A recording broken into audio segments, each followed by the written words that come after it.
रख ले मेरी मैं चोरी से को पानी भी पिलावे जैसे को पानी भी पिलावे देश निकाला सदा वो पावे देश निकाला सदा वो पावे है मुजरी में सरकार मुझे रख ले मैं शरण आई तारे पीर पियारो पिता पड़ी मेरे सिर पर डालो मैं हूँ बहन तुम्हारी मुझे रख ले मेरी मैं इससे ज़्यादा हम नहीं जाने मैं पिता का हम सब माने मैं पिता का हम सब माने यहाँ रहना दूसरी मुझे रख ले मेरी सो भाइयों की बहन गावे सो भाइयों की बहन गावे घर घर जाके आज वो खावे घर घर जाके आज वो खावे घर में चंद्र बलिया मुझे रख लो मेरी। बहुत सुंदर प्रस्तुति, बहुत बहुत धन्यवाद। जोरदार तालियां आंटी जी के लिए। इतनी एज में ऊपर तक आना, इतने कॉन्फिडेंस से गाना कोई बहुत बड़ी बात है। ठीक है, बहुत सुंदर है। अब हम शुरू करते हैं अपना आज का जो मुख्य आकर्षण है महासाधिका। आत्मसाधिका महासती अंजना। मंगल में मंगल कर आत्मस्वरूप महान आत्म साधना से हुए अरहंत से भगवान। आत्मसाधिका अंजना परमेश्वरी शील शिरोमणि हो गई आगम कही उचार परम उदय प्रतिकूलता बन कर आई पहाड़ डिगी न मुक्ति पथ से धन्य धन्य अवतार। अंजना अंजना, अरे कौन अंजना? श्री मुनि सुव्रतनाथ तीर्थंकर के युग की श्रेष्ठ राधिका अंजना, तद्भव मोक्षगामी चरण शरीरी हनुमान की जन्मदात्री माँ अंजना, उपसर्ग विजयी अंजना, समता धारिणी अंजना, मुनि भगवंतों की कथानुगामी अंजना, भावी भगवान अंजना। हाँ, अंजना सती की कथा पढ़कर जागता है आत्मबल, कर्मों से लड़ने का प्रकट होता है संबल, विराधना भूल से भी ना हो खिल जाता ऐसा सम्यक ज्ञान का कमल। तो सुनो सुनो सुनो ऐसी आत्मसाधिका अंजना की कथा। फागुन माह के अष्टमहिका महापर्व में परिणामों की निर्मलता के लिए अकृत्रिम दिन चैतालियों की वंदना करने देवगण कहाँ जाते हैं? नंदीश्वर द्वीप जाते हैं। धर्मी जी स्वभाव की महिमा बढ़ाने के लिए एवं विषय कषायों की निमित्त से बचने के लिए अति उल्लास पूर्वक धर्म धर्मायतों धर्मी जीवों के निकट जाने की भावना भाते हैं। इसी पावन अवसर पर महेंद्रपुर के राजा महेंद्र अपनी पुत्री अंजना एवं परिवार सहित भावों की कलुषता मिटाने हेतु जिन बिंबों के दर्शन पूजन हेतु कैलाश पर्वत पर जाते हैं, राजा प्रहलाद भी अति प्रीति एवं भक्ति भाव से अपने पुत्र पवनजय एवं परिवार के साथ वहां आए हुए हैं। वे दर्शन पूजन से निर्मित हो गिरिराज पर घूम रहे हैं कि राजा महेंद्र की दृष्टि राजा प्रहलाद की ओर पड़ती है। राजा महेंद्र पधार रहे हैं। राजा प्रहलाद पधार रहे हैं।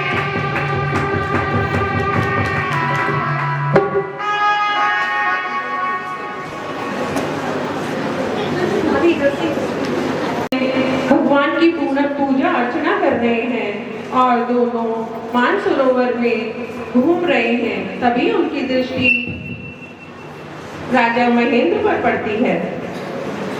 जय जिनेंद्र, जय जिनेंद्र राजे, जय जिनेंद्र। सब कुशल मंगल तो है? हाँ, सब कुशल मंगल है। आप बताइए, सब कुशल मंगल है? आपका कार्यकाल कैसा चल रहा है? जिनेंद्र भगवान की कृपा से सब कुशल मंगल है। राजन, मैं आपसे एक आग्रह करना चाहता हूँ। हाँ जी, बताइए क्या बात है? मेरा विचार है कि मेरी पुत्री अंजना का विवाह आपके पुत्र पवन कुमार से तो कैसा रहेगा?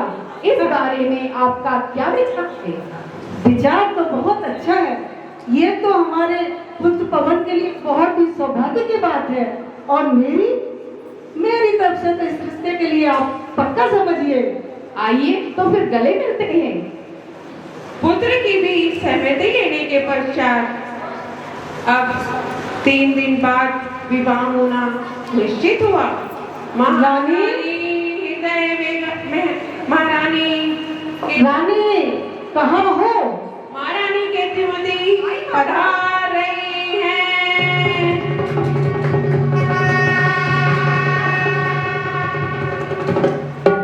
महारानी जी महाराज, हमने अपने पुत्र पवन का विवाह महेंद्र कुमार की बेटी अंजना से तय किया हुआ है।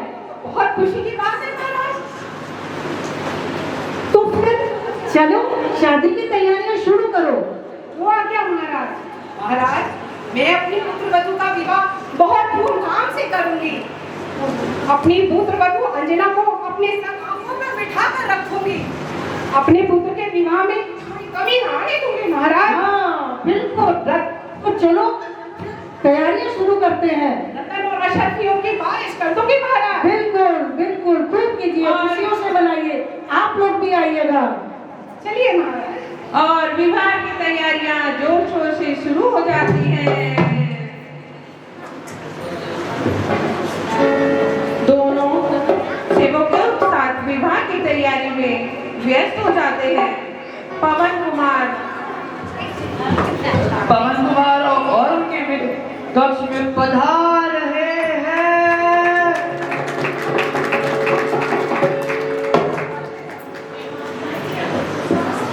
मित्र, जब से मैंने राजकुमारी अंजना के बारे में सुना है, उनके रूप सौंदर्य के बारे में सुना है, मेरा मन उनको देखने के लिए व्याकुल हो गया है। इतनी व्याकुलता ठीक नहीं है कुमार। कुछ ही दिनों में आप शादी के बंधन में बंधने वाले हो। फिर राजकुमारी अंजना को जी भर के देख लेना। कुछ दिनों बाद? नहीं नहीं, मैं तो अभी इसी वक्त अंजना के दर्शन करना चाहता हूँ। ये कैसी बात है कुमार? दोनों शादी की तैयारियां चल रही है, ऐसे में राजकुमारी अंजना से मिलना असंभव है। थोड़ा धैर्य रखो। तुम भी कैसे मित्र हो प्रहस, जो अपने मित्र की इतनी सी इच्छा पूरी नहीं कर सकते? यदि तुम अपने मित्र को जीवित देखना चाहते हो तो आज रात्रि की बेला में ही राजकुमारी के अंजलि के दर्शन करा दो। आज रात? हाँ, मुझे नहीं पता सकता है। नहीं तो मैं अपने प्राण त्याग दूंगा। ठहरो। पवन कुमार अपने प्राण त्यागने को तैयार हो जाते हैं। उन्हें अभी इसी क्षण अंजना से दर्शन करने हैं। ठहरो कुमार ठहरो, कोई युक्ति सोचता हूँ। सोचो मित्र, सोचो। और दोनों सोच विचार में मग्न हो जाते हैं। कि क्या युक्ति करी जाए ताकि अंजना के दर्शन हो जाए। मैं सोच रहा हूँ आज ही रात विमान से महेंद्रपुर की ओर चलते हैं। विमान को महलों के ऊपर उतार देंगे और वहाँ पर अंजना, राजकुमारी अंजना के किसी न किसी कक्ष में दर्शन हो ही जाएंगे। ये हुई ना मित्रों वाली बात। चलो आइए चलते हैं। और दोनों ने युक्ति सुझाई कि हम विमान द्वारा अब महल में प्रवेश करेंगे और छुपकर अंजना के दर्शन करेंगे। पवन कुमार अपने मित्र की बात सुनकर बहुत प्रसन्न हो जाते हैं और दोनों हाथ में हाथ डालकर चल देते महेंद्रपुर की ओर। वहां पहुंचकर दोनों छुपकर महल में बैठ जाते हैं और उधर राजकुमारी अंजना और उनके रूप सौंदर्य को निहारने लगते हैं। राजकुमारी अंजना पधार रही हैं।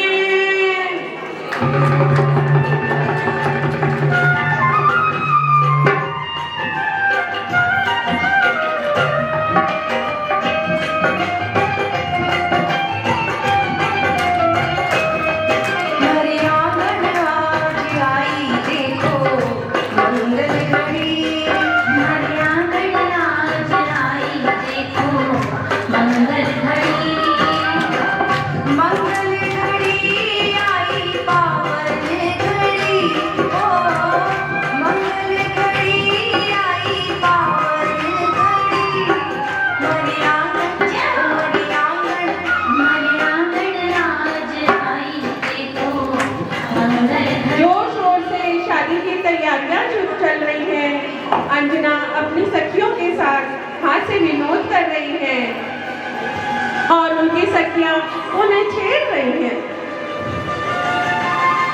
कितना सुंदर नाम है पवन, सारे जग से उड़ा ले जाएंगे हमारी सखी को। अंजना लजाते हुए सिर झुका लेती हैं। अभी तो मात्र नाम लेने से ही इतना शर्मा रही हो, जब पा जाओगी तो न जाने क्या होगा।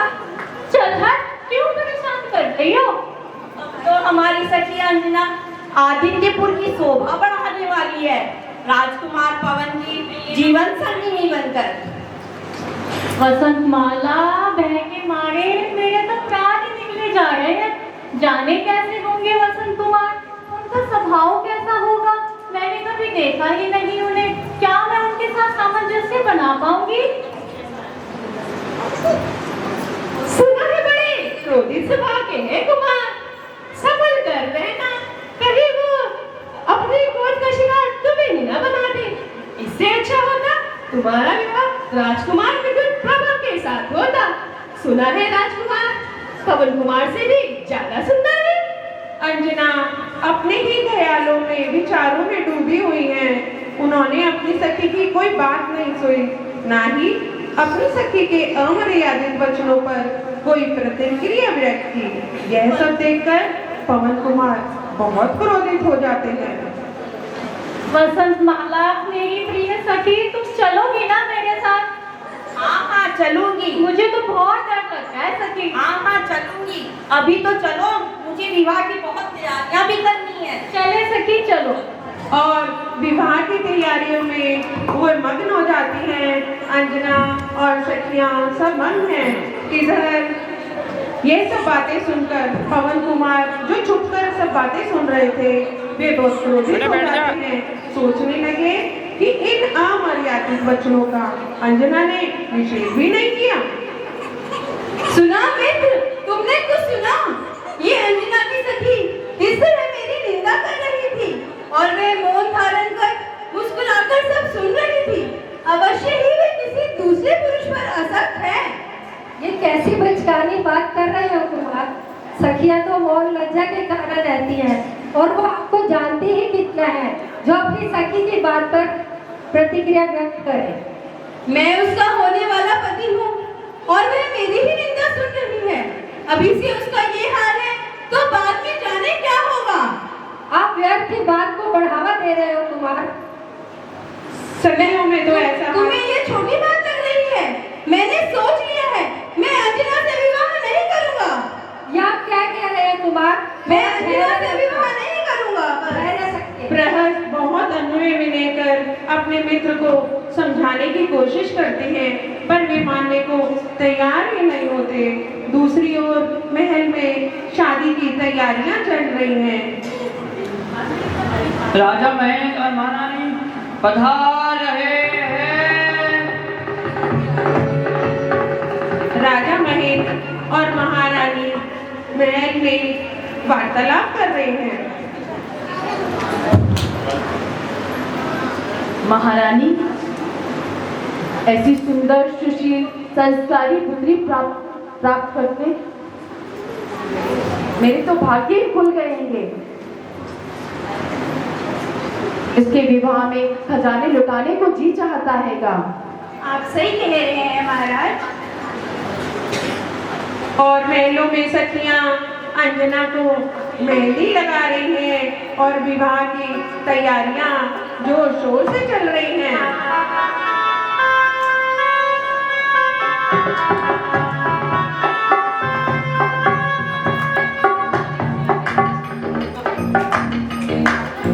मेहंदी है रचने वाली, हाथों में मेहंदी डाली, कई सखियां हम कलियां हाथों में खिलने वाली, फिर मन को जीवन को नई खुशियां मिलने वाली हैं।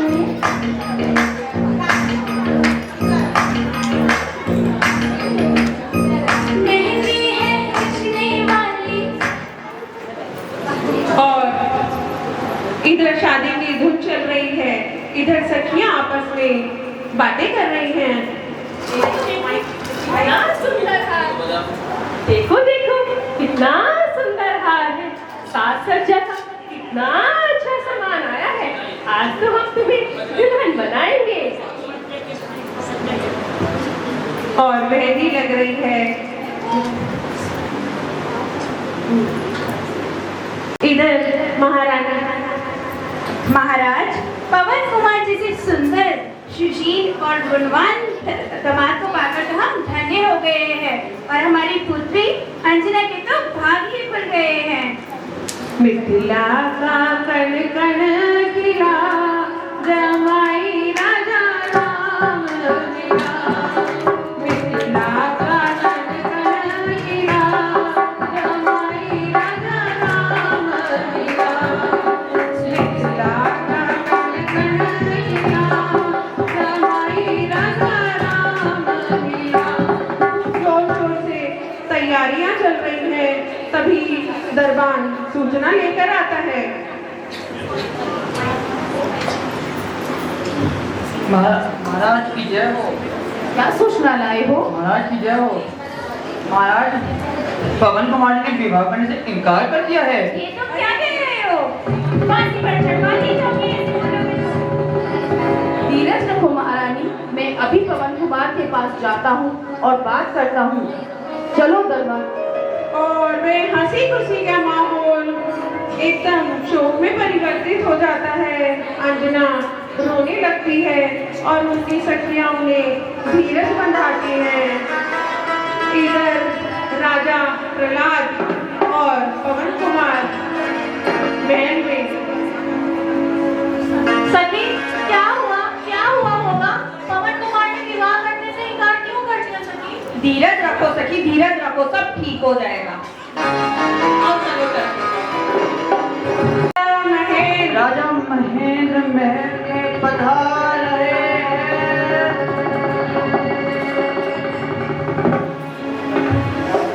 राजा प्रहलाद और पवन कुमार महल में पधार रहे हैं। राजा महेंद्र बहुत चिंतित हैं और वे बात करने के लिए राजा प्रहलाद और पवन कुमार के पास आते हैं। जय जिनेन्द्र राजन जी। जय जिनेन्द्र। जय जिनेन्द्र पवन कुमार जी। पवन कुमार, हमसे ऐसी क्या भूल हो गई जो आपने हमारी पुत्री से विवाह करने से इनकार कर दिया हैगा? पवन कुमार, हमारी पुत्री से विवाह कर लीजिए, कर लीजिए। ठहरिए राजन, ठहरिए। यूं आप ना करें। राजन, आप पवन कुमार को समझाइए कि कि वे मेरी पुत्री से विवाह कर ले।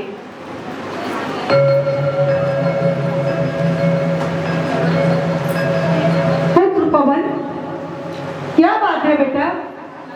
यूं आप ऐसे कैसे कर रहे हैं? हमारी राज्य में क्या इज्जत रहेगी? लोग क्या सोचेंगे हमारे बारे में? आप ऐसे ना करें पुत्र। ठीक है पिताश्री, मैं विवाह कर लूंगा। पिता और पिता तुल्य राजा महेंद्र की वात्सल्य भरे वचनों को सुनकर कुमार पवन नर्मीभूत हो गए और विवाह के मान जाते हैं, किंतु मन ही मन दृढ़ निश्चय कर लेते हैं कि मैं अंजना से विवाह के बाद उनका परित्याग कर दूंगा।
अब विवाह संपन्न हो गया।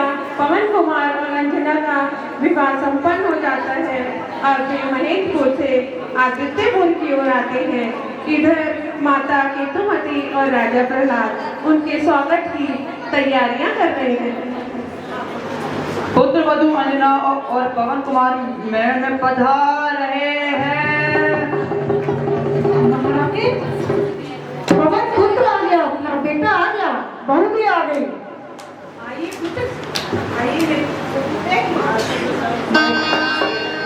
हमारे आंगन आज आई देखो मंगल घड़ी, हमारे आंगन आज आई देखो मंगल घड़ी, मंगल घड़ी देखो पावन घड़ी, मंगल घड़ी देखो पावन घड़ी, हमारे आंगन आज आई देखो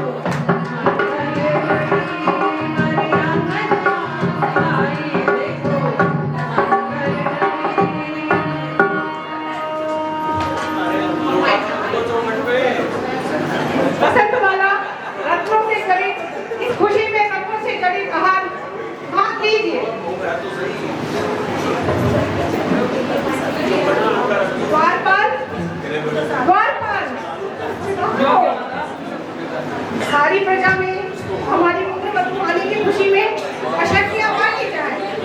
कोई बचना नहीं चाहिए द्वार पर, सभी को दे दीजिए। आइए बैठो। आगे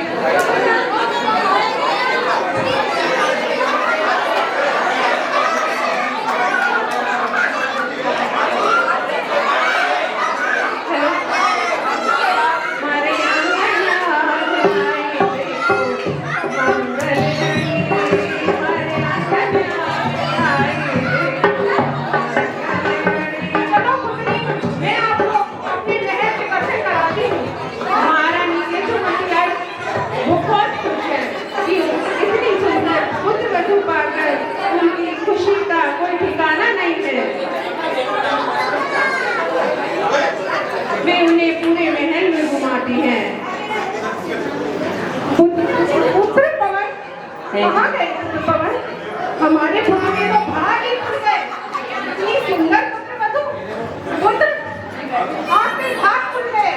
बहू का मुख देखिए, कितनी सुंदर है। वे बहू की तरफ मुख देखते भी नहीं है, अब मुँह फेर लेते हैं। पुत्री चलो, आप मेरे साथ चलो। इतना सुंदर महल है, आपको पसंद आया? रानी केतुमती उनके कक्ष में ले जा रही है। पुत्री अपने शहर कक्ष में, अब मैं चलती हूँ पुत्री। और उन्हें रानी चली जाती है। पवन कुमार जी महल में पधार रहे हैं।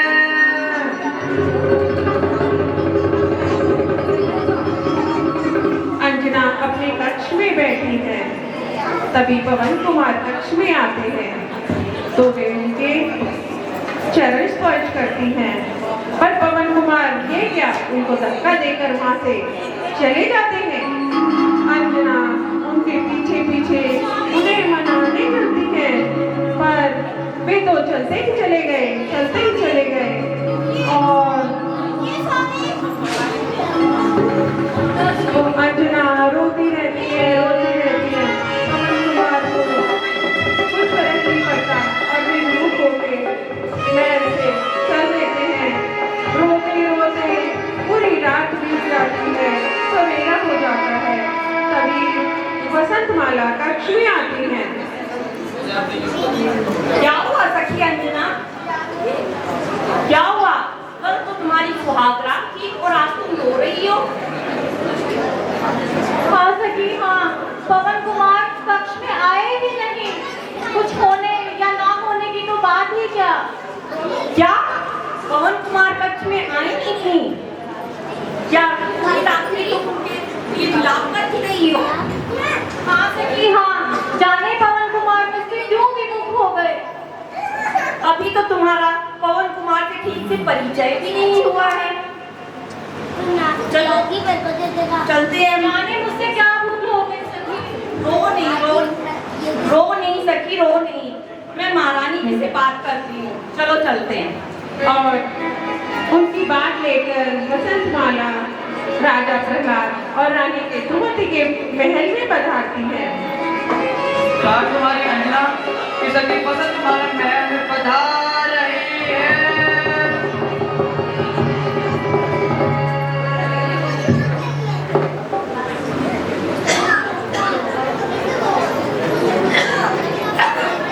राजा रानी अपने कक्ष में विराजमान है।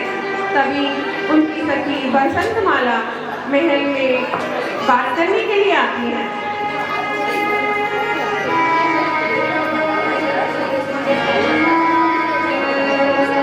जय जिनेन्द्र राजन, जय जिनेन्द्र महारानी। जय जिनेन्द्र। अरे बहू रानी की सती वसंतमाला, आप प्रातः वेला में हमारे समक्ष, क्या बात है? सब कुशल तो है? नहीं महाराज, कुछ भी कुशल मंगल नहीं है। वसंतमाला, क्या हमारे पुत्र ने हमारी बहू रानी के साथ कुछ अनुचित व्यवहार किया है? दृष्टता के लिए क्षमा चाहती हूँ महारानी, लेकिन युवराज पवन रात्रि में अंजना के कक्ष में गए ही नहीं और राजकुमारी अंजना बेहाल हो रही है। कुमार कक्ष में गया ही नहीं। अभी मैं उसको अपने समक्ष बुलाता हूँ। दरबार जाइए, पुत्र पवन को हमारे समक्ष लेके आइए। जैसी आ गया महाराज। पवन कुमार महल में पधार रहे हैं। चिरंजीव हो, रंजीवी हो। अरे मैं ये क्या सुन रही हूँ पुत्र? कल रात आप बहू के सुहा कक्ष में गए ही नहीं और वो अकेले ही शयन कक्ष में विलाप करती रही। आपने बिल्कुल ठीक सुना है माता श्री। आपकी बहू इसी योग्य है कि उसे ठुकराया जाए। पुत्र पवन, तुम ये हमारे सामने अचूक शब्द बोल रहे हो, तुमको शोभा नहीं देता। अरे अपने राज का तो ख्याल करो, हमारी इज्जत का ख्याल करो। लोग क्या कहेंगे? ये सभी लोग सुनते हैं, क्या बोलेंगे हमारे और आपके बारे में? और फिर अभी तो आपने ठीक से तो पुत्र वधू को पहचाना भी नहीं है। पिताजी, विवाह पूर्व अपने होने वाले पति की निंदा सुनी और किसी दूसरे पुरुष की प्रशंसा सुन रही थी। अवश्य ही वह किसी दूसरे पुरुष पर आसक्त है। बस हुआ, एक शब्द नहीं सुनूंगी मैं अपनी चरित्रवान सखी के विषय में। आप जो निंदा की बात कर रहे हैं वो तो विवाह पूर्व मैं अपनी सखी से परिहास कर रही थी। एक मिनट रुको बसंतमाला, रुक जाओ बसंतमाला। कुमार, क्या आपने महेंद्र नगर में दो सखियों के बीच घटित बातचीत सुनी थी? क्या आपको कुछ याद है? हाँ माता श्री, मैं विवाह पूर्व विमान से अपने मित्र प्रहस के साथ महेंद्र नगर गया था। वहीं मैंने इन दोनों सखियों की बातें सुनी थी। क्या पुत्र, तुम दो सखियों की बात छुपकर सुनते हो? ये तुमको शोभा नहीं देती। अपराध तुम करते हो और सता अंजना को देते हो। ये कहाँ का न्याय है पुत्र? कहाँ का न्याय है? न्याय और अन्याय मैं नहीं जानता पिताजी। बस मैं इतना जानता हूँ कि मेरा मन अंजना के साथ नहीं लग सकता। छोड़िए कुमार, अब वो आपकी बहू और हमारी पुत्र वधू है कुमार। तो रखिए अपनी पुत्र वधू को अपने साथ। मैं उसको स्वीकार नहीं करूँगा, यही उसकी सजा है। बेटे, रुको बेटे, बात सुनो। सुनो पुत्र, पुत्र मेरी बात सुनो। पवन पुत्र मेरी बात सुनो बेटे, मेरी बात सुनो बच्चे। बहुत कोशिश करते हैं पर वे नहीं मानते। मैं कहाँ जानती थी कि मेरा एक क्षण का हाथी परिहास राजकुमारी अंजना के लिए इतना घातक हो जाएगा। और बसंतमाला बहुत पश्चाताप करती है कि हमने हास्य प्रमोद में ऐसी बातें अंजना से क्यों कही। अब मैं किस मुंह से अब अंजना का सामना करूंगी? जरा करम देख कर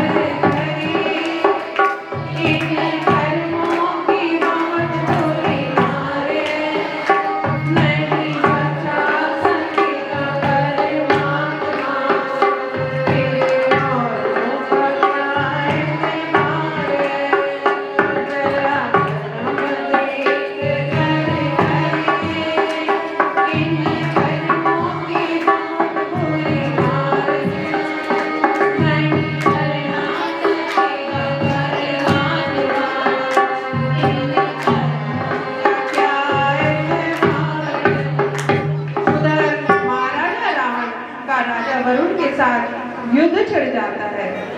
वे राजा प्रहलाद से सहायता मांगते हैं तो पवन कुमार युद्ध में जाने के लिए तत्पर हो जाते हैं। युद्ध पर जाने के लिए पवन कुमार माता पिता से अनुमति लेने आते हैं। पवन कुमार महल में पधार रहे हैं। प्रणाम पिताश्री। प्रणाम माताश्री। शालिनी, पिताजी मुझे युद्ध में जाने की आज्ञा दीजिए। क्या युद्ध? हाँ जी पिताजी, मुझे अभी इसी क्षण युद्ध के लिए जाना है। मुझे जाना पड़ेगा पिताजी।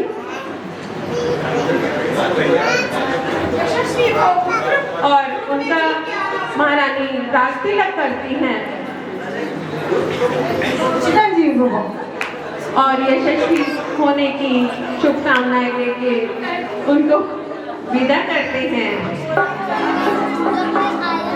अब पवन कुमार युद्ध पर चले जाते हैं। रास्ते में उनका पहला पड़ाव पड़ता है मानसरोवर के तट पर। पवन कुमार अपने मित्र प्रहस के साथ मानसरोवर की सुंदरता निहार रहे हैं। सरोवर के स्वच्छ जल में कमल खिले हुए हैं। तभी ऊपर पक्षियों की चहचहाट सुनाई दे रही है। इतना सुंदर दृश्य देखकर दोनों बहुत प्रसन्न हो रहे हैं। तभी उनकी दृष्टि एक वृक्ष पर बैठे चकवा चकवी पर पड़ती है। चकवी बहुत आकुल व्याकुल हो रही थी और उसका आर्तनाद पवन ने सुना तो वे करा रही थी। यह सुनकर पवन कुमार व्याकुल हो गए। मित्र, यह चकवी इतनी दुखी क्यों है? क्या पक्षी भी इतने दुखी होते हैं? हाँ मित्र, हाँ, ये चकवी रात्रि में पति वियोग के कारण दुखी है। मात्र एक रात पति के वियोग से क्या कोई इतना दुखी हो सकता है? हाँ कुमार, हाँ, इतना दुखी हो सकता है। यदि यह पक्षी एक रात के पति के वियोग से इतना दुखी हो सकती है, तो मेरी अंजना की पीड़ा कैसे सहन कर रही होगी, जिसे मैंने 22 वर्ष पहले त्याग दिया था। और उनकी समझ आती है कि 22 वर्षों से मैंने अंजना का परित्याग कर रखा है। वो कितनी दुखी होगी जब एक दिन में यह चकवा चकवी इतने दुखी हो रहे हैं। धन्य हो कुमार, आपको भाभी की पीड़ा का एहसास तो हुआ। अहो, मुझसे ये कैसा अनर्थ हो गया। मैंने अपने जरा से अहम के कारण अपनी कोमल अंजना को इतना कष्ट दिया। कटु वचन तो उसकी सखी ने कहे थे, पर सजा दी मैंने अंजना को। मुझे अभी इसी वक्त अंजना के पास ले चलो। मैं अब उससे और दूर नहीं रह सकता। नहीं नहीं कुमार, अभी नहीं जा सकते, थोड़ा धैर्य रखिए। मुझे इसी क्षण अंजना के पास ले जाने की कोई युक्ति खोजो, नहीं तो मैं अपने प्राण त्याग दूंगा। यदि मुझे जीवित देखना चाहते हो तो इसी वक्त मुझे अंजना के पास ले जाने की तैयारी करो। इतने आतुर स्वभाव के हैं, या तो वे अंजना से मिलने के लिए अपने प्राण त्यागने को भी तैयार है, या उनकी 22 वर्षों तक खबर भी नहीं ली। ये कैसे मित्र हैं, बार बार मरने की धमकी दे देते हैं। क्या इनका एक मौका दीजिए? तो बहुत तुम्हारा आतुर स्वभाव का है। ऐसा करते हैं, विमान द्वारा आदित्य को चलते हैं और ये ध्यान रखना कि तुम्हारी जग रसाई होगी। वो मैं सब स्वयं सामना कर लूंगा, पर अभी तो चलो। चलिए। और दोनों विमान पर बैठ जाते हैं।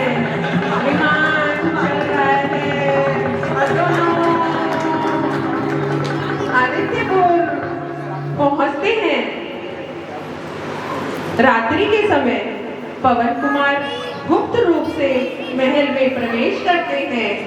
तभी अंजना अपनी माला जाप करके स्वाध्याय में तल्लीन थी और एकदम से पवन कुमार को देखकर चौंक जाती हैं। नाथ, आप यहाँ? कहीं मैं कोई स्वप्न तो नहीं देख रही नाथ? इस अपराधी को और अपराधी ना बनाओ अंजना। इस अपराध से मुझे मुक्ति दो अंजना। मुझे क्षमा करो प्रिय। नहीं नाथ नहीं, आप यूँ क्षमा ना मांगे, बीती बातों को भूल जाइए नाथ। वीरों की आंखों में ये आंसू शोभा नहीं देते। बह जाने दो ये पश्चाताप के आंसू। मैंने तुम्हें बहुत कष्ट दिए हैं, मुझे क्षमा करो अंजना। नहीं नाथ नहीं, बीती बातों को भूल जाइए। और दोनों बातें करते करते प्रेमालाप में डूब जाते हैं। जन्म जन्म का साथ है हमारा तुम्हारा, हमारा तुम्हारा। जन्म जन्म का साथ है तुम्हारा, हमारा, हमारा, हमारा। अब सवेरा हो जाता है।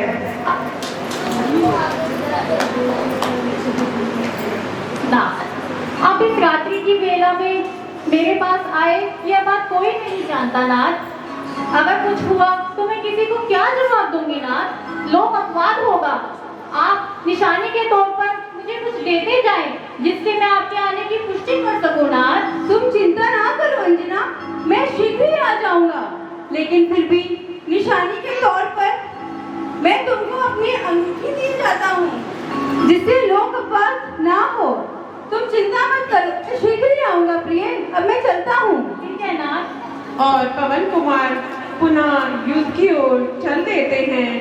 उधर समय व्यतीत होता है और धीरे धीरे अंजना को गर्भ धारण के संकेत मिलने लगते हैं। तभी उनकी सखी आती हैं, वे देखती हैं अंजना की तबीयत कुछ ठीक नहीं है। क्या हुआ अंजना, क्या हुआ? बताने क्या हुआ? सखी, मेरा सिर चकरा रहा है, मेरा जी मचला रहा है सखी। क्या कोई शुभ समाचार है?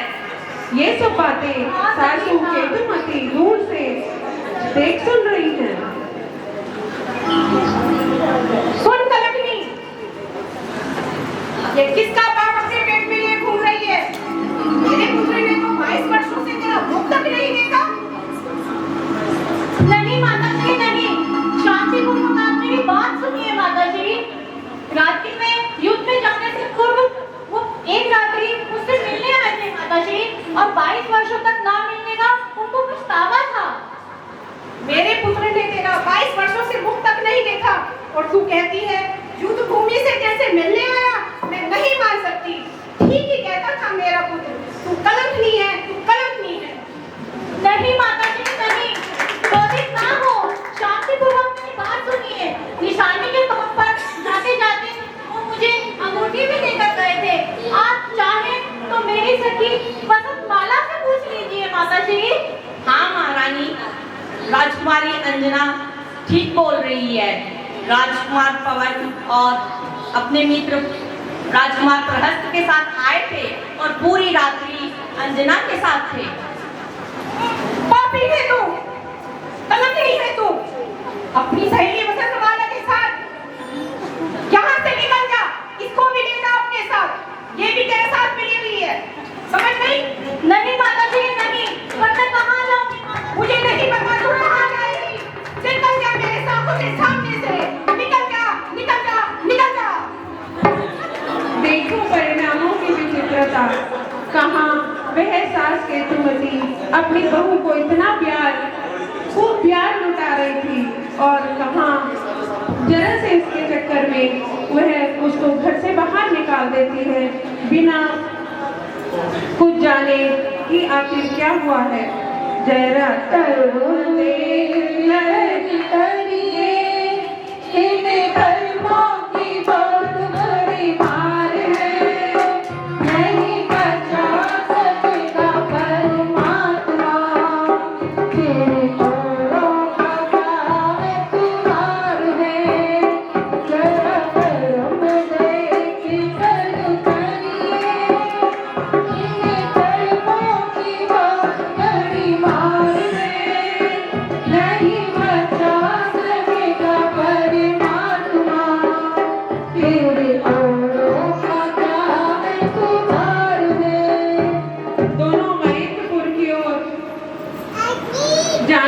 लगती हैं, यह सोचकर कि कम से कम जन्मदाता माता पिता तो हमारा साथ देंगे।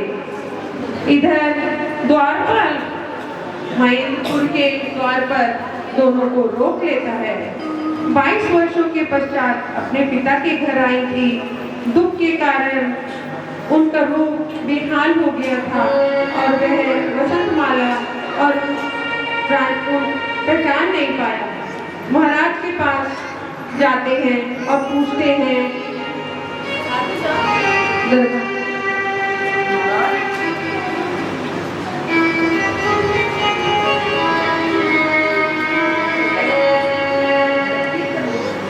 महाराज की जय हो, महाराज की जय हो। बताओ क्या सूचना लाए हो? महाराज एक सूचना लाया हूं। उस महल के द्वार पर तो स्त्रियां खड़ी है।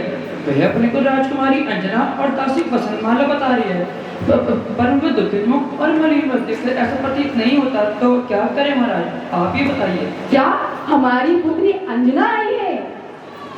जाओ, शीघ्र जाओ, उन्हें महल में प्रवेश कराओ। महारानी, हम भी चलते हैं, जाओ।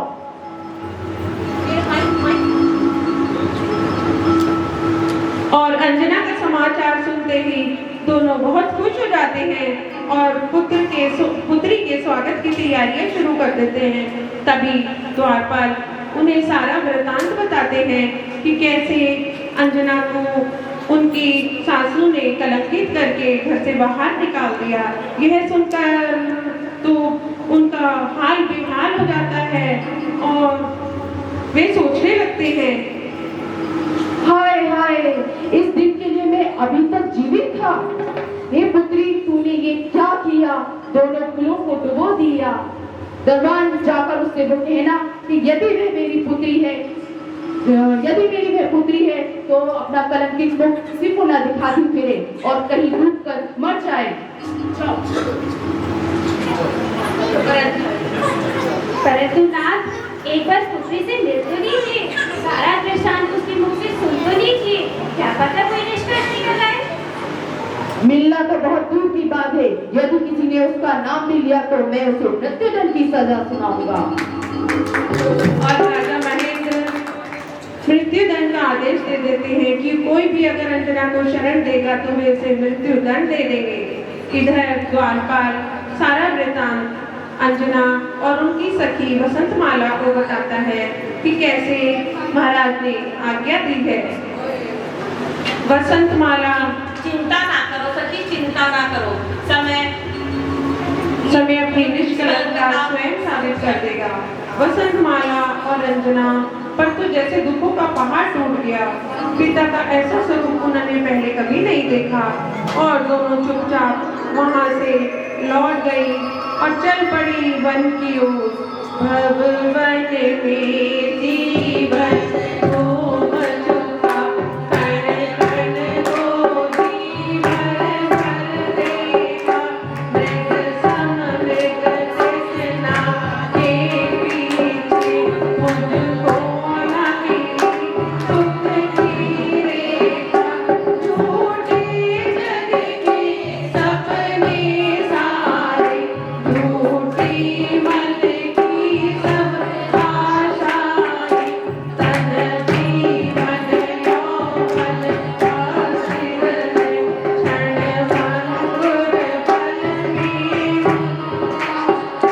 सम्राट महाबल सेनानी, उस क्षण को टाल सकेगा। अचरज में काया जीवन, निज जीवन डाल सकेगा। दोनों जंगल जंगल वन वन भटकते भटकते कष्ट हो रहा है सखी, अब और नहीं चला जाता। अंजना इतनी कोमल थी कि उनके पैरों में छाले पड़ जाते हैं, वस्त्र फट जाते हैं, भोजन का एक खाना भी खाने के लिए नहीं मिलता। परंतु उन्होंने हार नहीं मानी और वन की ओर चलती गई। तभी उन्हें एक गुफा दिखाई देती है सखी अंजना, देखो मुनिराज। और मुनिराज के दर्शन होते हैं और दोनों खुश हो जाती हैं। वे मुनिराज की प्रदक्षिणा कर वहीं बैठकर नमोस्तु करती हैं। नमोस्तु मुनिराज, नमोस्तु मुनिराज, नमोस्तु मुनिराज। हे मुनिराज, अनाथों के नाथ, हमें दुखों के समुद्र से निकालिए। और अपने दुखों का कारण मुनिराज से पूछती हैं कि क्या कारण है जो हमें इतने कष्ट सहन करने पड़ रहे हैं। हे पुत्री अंजना, तुमने पूर्व भव में पटरानी पद के घमंड में आकर अपनी सौत के ऊपर क्रोध करके जिनेन्द्र प्रभु की प्रतिमा वेदी से बाहर रखवा दी थी। उसी समय श्री नमक आर्य का आहार के लिए आई थी। श्री जी ने जब यह अभिनय देखा तो वह आहार नहीं लिया और वापस लौट गई और उन्होंने सुपात समझकर उपदेश दिया कि देव शास्त्र गुरु की अभिनय करने से घोर नरक का बंध होता है। इसीलिए पुत्री, पूर्व भव ने जो तुमने जिन प्रतिमा का अभिनय किया था, इसी कारण तुम्हारी पवित्रता पर कलंक लगा। पूर्व पाप के फलस्वरूप भी ऐसे घोर दुखों को सहन करना पड़ा। पुत्री, तुम अपना चित्त जिनेन्द्र देव की भक्ति में लगाओ और उसी के फलस्वरूप तुम्हारा दुखों का अभाव हो जाएगा। इतना कहकर मुनिवर आकाश मार्ग से गमन कर गए और दोनों ने उसी गुफा को अपना निवास बना लिया। धीरे धीरे 9 मास व्यतीत हो गए और कुछ सारे संकटों को समता भाव से सहन करते करते, धर्म का निर्वाह करते करते उन्होंने जंगल में ही अपना समय व्यतीत किया।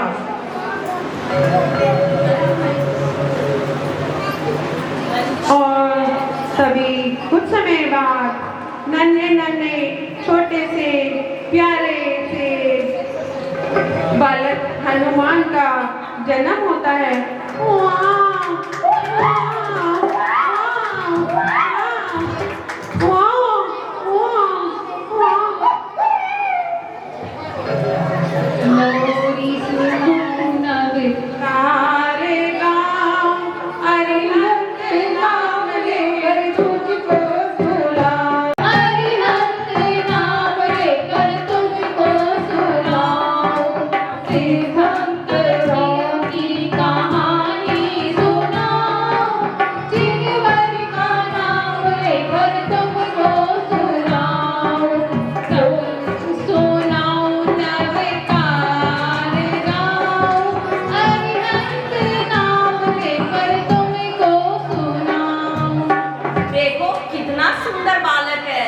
चेहरे का तेज तो देखो।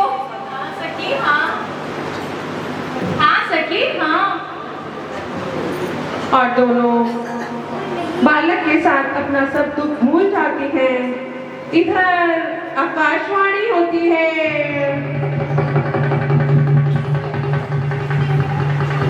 और दोनों भयभीत हो जाती हैं।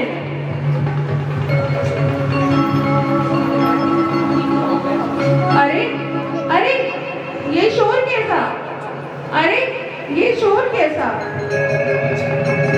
पुत्री, तू दुखी ना हो, तेरा पुत्र तद्भव मोक्षगामी होगा और जल्द ही तेरे पति से मिलन होगा।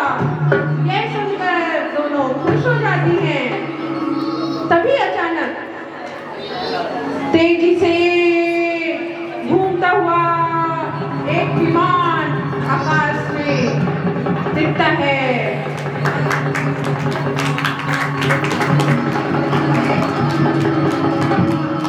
अरे आज अकेले ही विमान में भ्रमण करने में इतना आनंद आ रहा है।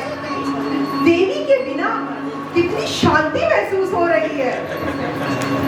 अरे इस लोक की सुंदरता देखते ही बनती है। पहले तो इतनी रमणीयता कभी मुझे नजर नहीं आई।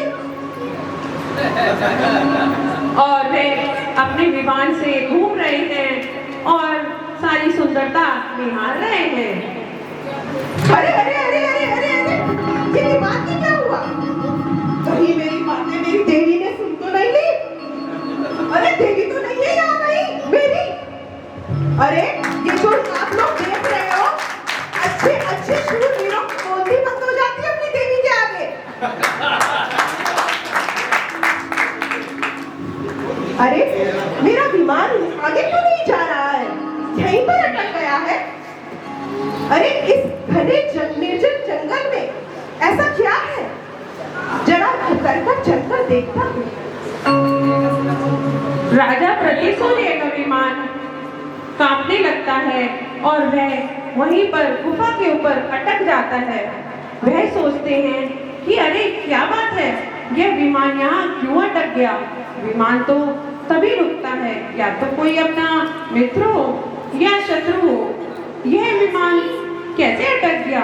वह बड़े विस्मय से नीचे उतरते हैं और देखते हैं, गुफा की ओर चलते हैं। अरे देवी तुम कौन हो? इस घने और निर्जन जंगल में तुम क्या कर रही हो? हो? बता नहीं क्यों? इनको देख के मेरे हृदय में क्यों वात्सल्य भाव उमड़ रहा है? कहो देवी, आप कौन हैं? राजन, मैं महेंद्रपुर की राजकुमारी और आदित्यपुर की राज्य लक्ष्मी हूँ। पवन कुमार की मैं अर्धांगिनी हूँ। कुमार्जित कर्मों के कारण मुझे मन में दर दर भटकना पड़ रहा है राजन। अरे, मेरी फूल से बच्ची कोमल और इतने संकट सहन करने पड़े।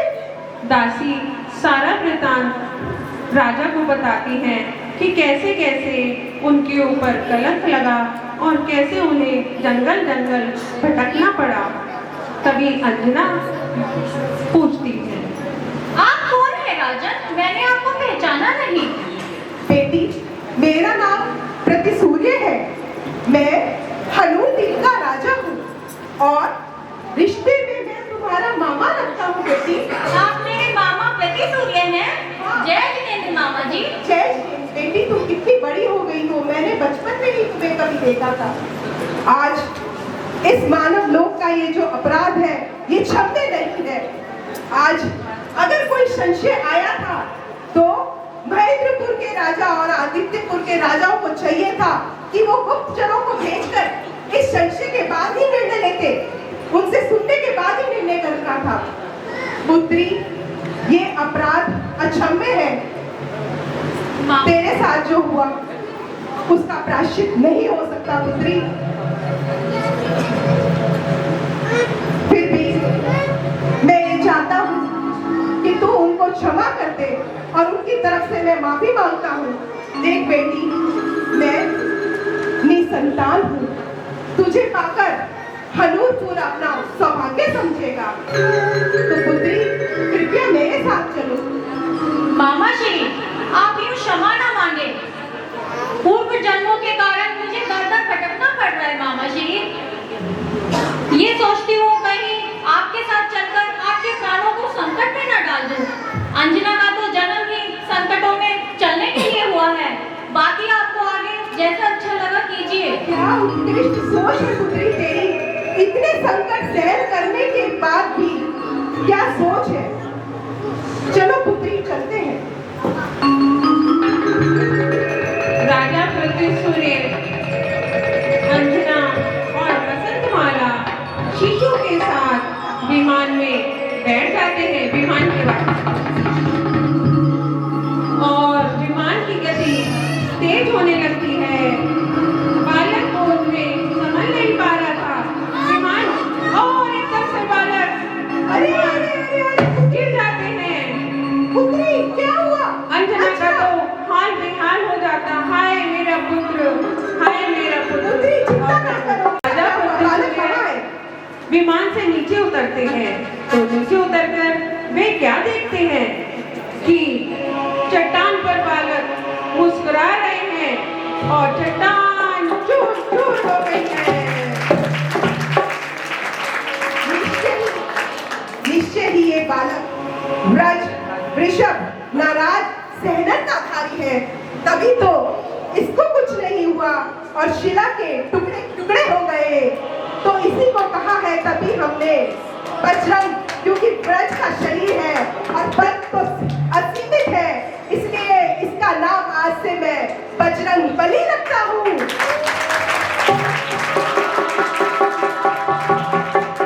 ये बालक चरम शरीरी है और निश्चय ही ये तत्व मोक्षगामी है। अरे अंजना बेटी, उठो, देखो मैं तुम्हारा सौभाग्य लाया हूँ। उठो बेटी, उठो।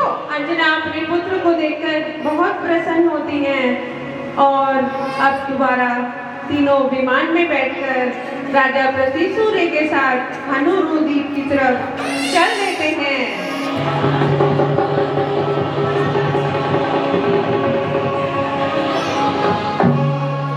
हनूद्वीप पहुंचकर बालक का जन्मोत्सव मनाया गया। इसी कारण बालक का नाम हनुमान रखा गया। बाजे हनूद्वीप में बधाई, बाजे हनूद्वीप में बधाई,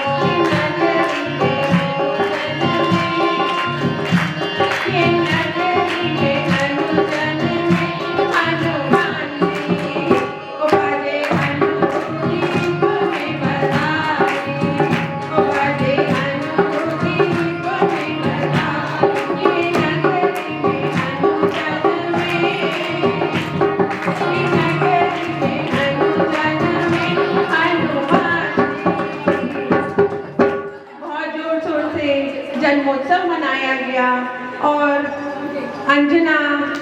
बच्चे के साथ, बालक हनुमान के साथ और वसंतमाला के साथ ही हनुरू द्वीप में इधर खुशी खुशी रहने लगे। उधर युवराज पवन कुमार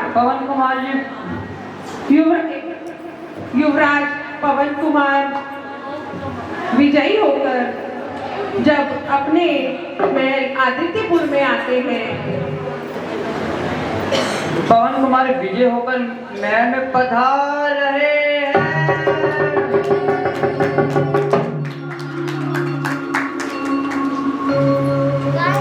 महारानी, ऐसा प्रतीत हो रहा है हमारा पुत्र आ गया। प्रणाम पिताश्री। खुश रहो, खुश रहो। पुत्र, मैं आपके स्वागत के लिए आरती का थाल लाई। और महारानी केतुमती अपने पुत्र की विजयी होने पर आरती करती हैं, तिलक लगाती हैं और धूमधाम से उनका स्वागत किया जाता है।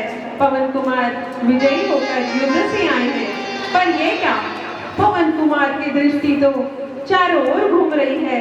अरे मेरी अंजना कहाँ है? कहीं दिखाई नहीं दे रही है। बैठो पुत्र, बैठो। अंजना, ओ मेरी प्रिय अंजना, कहाँ हो तुम? देखो तुम्हारा पति युद्ध में विजय होकर लौटा है और तुम कहीं दिखाई नहीं दे रही। ऐसा बदमाश उचित नहीं है प्रिय। कहाँ हो तुम? और वे पूरे महल में अंजना को ढूंढ रहे हैं, यहाँ वहाँ चारों तरफ, बगीचे में, महलों में, कक्षों में, सब जगह ढूंढ रहे हैं, पर अंजना कहीं दिखाई नहीं देती। तो वे अपने माता पिता के पास जाते हैं और उनसे पूछते हैं, माता श्री, अंजना कहीं दिखाई नहीं दे रही। मेरे स्वागत के लिए भी नहीं आई। सब कुशल मंगल तो है। पुत्र, उस कलंकनी का नाम भी ना लो पुत्र। ना जाने किसका बाप अपने पेट में लिए घूम रही थी पुत्र। मैंने तो उसे धक्के मारकर बाहर निकाल दिया। ये क्या किया माता आपने? ये क्या किया माता आपने? उसके गर्भ में मेरा भी अंश था। युद्ध से पूर्व एक रात में उससे मिलने आया था और निशानी के तौर पर उसको अपनी अंगूठी भी देकर गया था। क्या अंजना ने आपको अपनी अंगूठी नहीं दिखाई? हे भगवान, ये मुझसे क्या हो गया? उसने मुझे अंगूठी भी दिखाई थी और याचना भी की थी, पर मुझ पे तो स्वाद की पट्टी पड़ी हुई थी। ये क्या किया माता? कुछ दिखाई ना दिया, कुछ दिखाई ना दिया। महारानी, अब पछताने से क्या होता है? अब पछताए क्या हो? से क्या होता है जब चिड़िया तू गई है। महाराज, मुझे क्षमा करेगा। क्षमा मुझसे नहीं, अपने पुत्र से मांगिए, और पुत्र मधु मिले तो पुत्र मधु से मांगिए। ऐसा आपने करा है अपराध, आप क्षमा के प्रार्थी हैं, आपने दंड किया है। हमें शीघ्र ही अंजना को ढूंढना पड़ेगा। अब यूं बैठे हो, चलिए हमको शीघ्र ही अंजना को ढूंढने के लिए जाना पड़ेगा। चलिए। और वे मयंकपुर जाने के लिए प्रस्थान करने लगते हैं। अवश्य ही वे वहीं होंगी, यही सोचकर वे मयंकपुर की तरफ प्रस्थान करने लगते हैं। तभी दरबान आता है।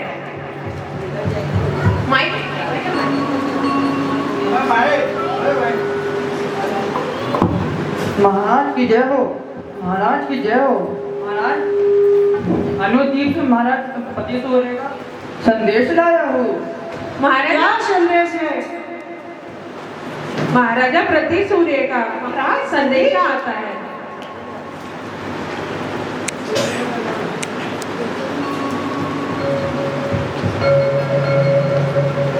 अरे पुत्र पवन, पिताजी।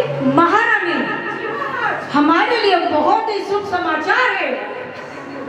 देखिए, हमारी पुत्र वधू अंजना अपने पुत्र के साथ अपने मामा प्रसूर के महल में सुरक्षित है। उन्होंने हमें आने के लिए निमंत्रण भेजा है। हमें शीघ्र ही हरदीप के लिए प्रस्थान करना चाहिए। और तीनों खुश हो जाते हैं और हनुरू द्वीप की तरफ प्रस्थान करते हैं।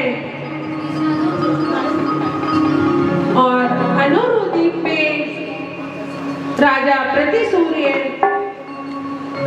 अंजना उनकी सखी और पुत्र के साथ हंसी खुशी रह रही है। राजा प्रतिसूर्य महल में पधार रहे हैं। अंजना और उनकी सखी भी महल में पधार रही हैं। तभी पवन कुमार, राजा प्रहलाद और महारानी केतुमती महल में पधारते। महाराजा प्रहलाद महल में पधार रहे हैं। रानी केतुमती महल में पधार रही हैं।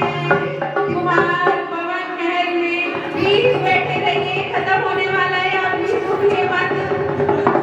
आपसे प्लीज आग्रह करते हैं कि अभी छोड़ के मत जाइए।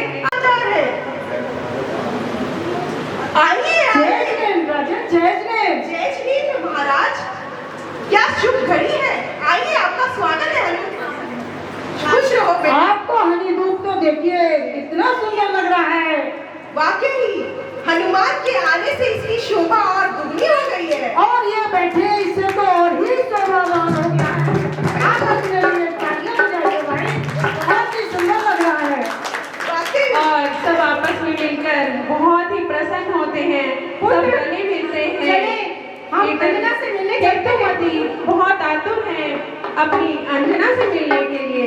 और जैसे ही अंजना उन्हें देखती है और पवन कुमार को देखती है, अंजना की आंख से हर्षाय छल छल बह गई।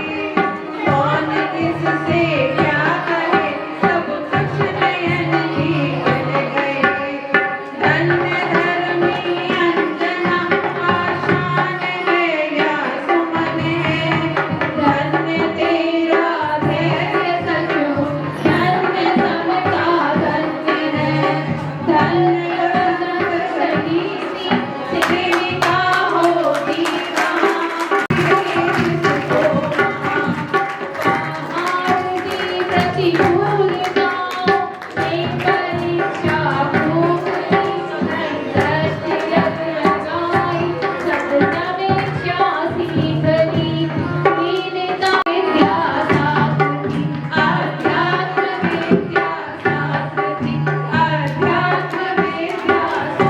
उनके पिता दीक्षा लेने के बाद पवन कुमार राज्य संभालते हैं। फिर एक दिन संसार शरीर और भोगों से विरक्त होकर दीक्षा लेकर पवन कुमार निर्वाण पद को प्राप्त करते हैं। धीरे धीरे हनुमान युवा हो गए। वे भी विनयवान और महाबलवान हैं। और एक दिन वे भी दीक्षा लेकर मांगी तुंगी से मोक्ष पधारते हैं। अंजना भी आर्यका हो जाती है और दीक्षा ले और उनकी सखी बसंतमाला भी दीक्षा लेती है और आर्यका हो जाती है और आगे भविष्य में निर्वाण पद को प्राप्त करेंगी। बोलिए महासती अंजनानी जय, बोलिए वीर हनुमान की जय, बोलिए जय धन की जय। मैं आशा करती हूँ आप सबको हमारा ये नाटक पसंद आया होगा। आप बहुत बहुत धन्यवाद, बहुत बहुत धन्यवाद। और जितने भी हमारी महिलाओं ने ये नाटक किया थी, मेहनत की है कितने दिनों से, उनके सम्मान के लिए मैं 5 मिनट उनके लिए रिक्वेस्ट कर रहा हूँ। लोग कहते हैं कि मैं जोर से बोलता हूँ, पता नहीं है कि जिनको बोलते हैं नाम से तभी लोग मानते हैं। आइए हमारे आप मंच पर बुलाना राम कुमार जी जैन, श्रीमती जैन, और मैं बुलाना चाहूंगी श्रीमती साक्षी जैन। बहुत मेहनत करी है ना, बहुत सुंदर प्रस्तुति दी है। बहुत बहुत धन्यवाद।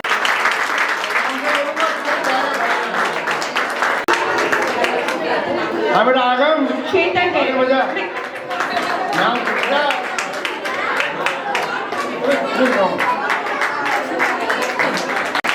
अंजना की माता Shrimati Shweta Jain, wife of mister Shanu Jain. बहुत सुंदर सब कलाकारी और हमारे मुख्य पात्र पवन कुमार जी, हिमानी जैन, श्रीमती हिमानी बहुत बहुत धन्यवाद। और मेरा साथ देने के लिए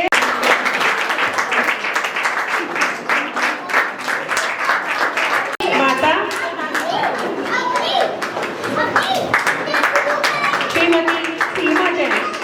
सीमा भाभी का अभिनय आप सबको बहुत पसंद आया होगा। मैं सीमा भाभी ने इसका नाटक भी जो किया था उसमें भी पूरा एक्चुअल पूरा राखी पवन की मित्र श्रीमती श्रीमती सविता जैन।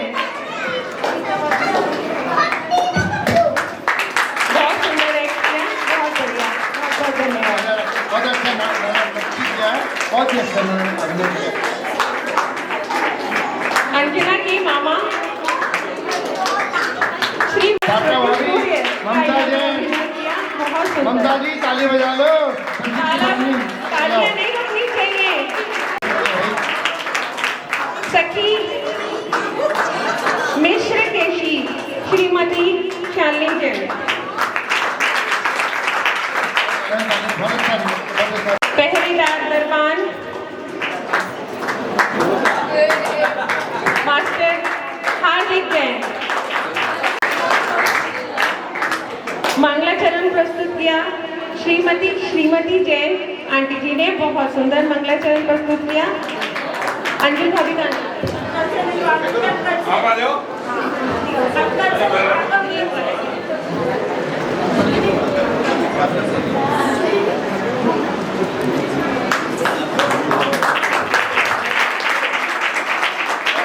पंडित जी में बस महिलाओं के लिए बहुत प्रोत्साहन राशि देने के लिए अपना सहयोग दिया। बहुत आनंद होता है इस परिवार के लिए। और निर्देशिका डॉक्टर शालिनी जैन। मुझे नाम नहीं चाहिए पर यह है कि मैंने इस चाहे आप प्रधान है लेकिन निर्देशक का इसलिए आपको इनाम दिया जा रहा है। छोटा तालियों में उनके लिए। आपको की तालियां मिल गई वही सबसे बड़ा प्राइज है। इस प्राइज की कोई कीमत नहीं है, जो आपकी तालियां हैं वही हमारे लिए सबसे बड़ा प्राइज है। थैंक यू सो मच, बहुत बहुत धन्यवाद। अब पंक्चुअलिटी अनाउंस करेंगे।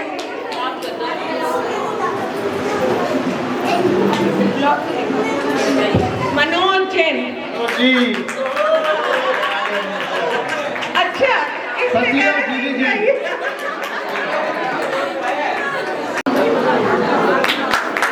बहुत बहुत धन्यवाद।